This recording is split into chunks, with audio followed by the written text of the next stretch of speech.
Joining us now to discuss the very latest on the Comey firing, the hypocrisy of and from the left, and much more, Mercedes Schlapp, Republican strategist, Fox News contributor. Mercedes, great to see you. And Daniel Horowitz, senior editor at Conservative Review. And Daniel, great to see you. Let me start, Mercedes. Great to be with you. The firing of Comey and Crying Chuck, as the president has now rebranded him. Do you think he has any idea, that is Schumer, that people are just simply dismissing him now? Well, that's a good question, Lou. I think that what's disturbing is that you're seeing the Democrats really try to take this lead on saying we got to move on a special prosecutor, and this firing was definitely done for political reasons.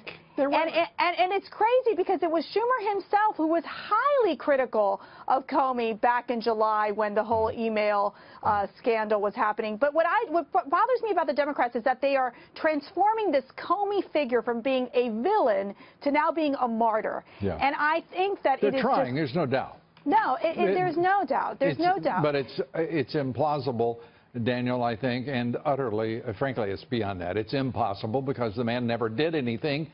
He never investigated adequately or to conclusion or resolution any of the scandals of the Obama years.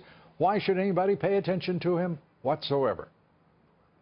No, absolutely. And the problem with James Comey is he was the John Roberts of law enforcement. And that is to say, in his desire to be above politics, everything he did was a political consideration. So he twisted himself up into a pretzel. He'd get up there and say, Hillary Clinton is as guilty as sin. What I'm doing is unprecedented, giving all her people immunity. But, well, I'm not going to indict her. And he'd do the same thing on policy. He'd talk about terrorism and how there's a terrorist diaspora in America, but we're not going to support the president's agenda on refugees and immigration.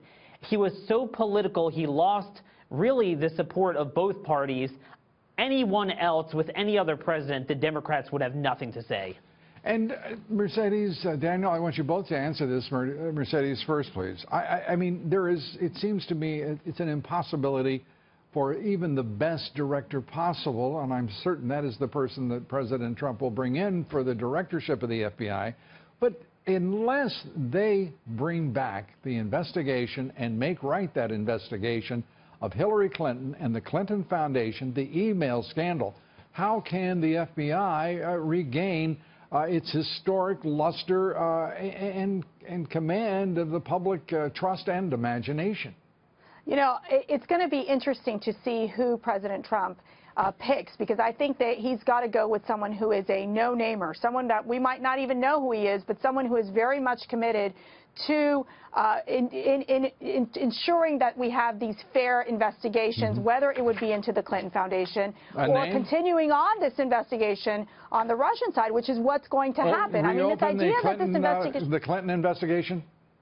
I say reopen it. I think that there needs Daniel, to be... we've got about I'm sorry, Mercedes. Oh, no. We've got just less than a minute. Daniel?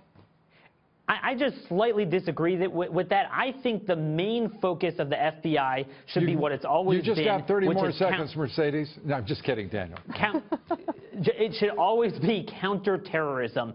I think we need to move on from Russia, from Hillary, from the email scandal. We forget the job of the FBI is counterterrorism, and I think were he to appoint someone who would actually focus the FBI's job on catching terrorists. Remember, a big part of the FBI scandal is that they fell down on San Bernardino, on the Orlando terrorists. So if we bring the discussion back to counterterrorism, a lot of the Russia stuff will go by the wayside. Arguably preventable, should have been prevented, and in the case of the other scandals, investigated without resolution. Not much to show for a career in either counterterrorism, law enforcement, or running one of the country's most prestigious agencies.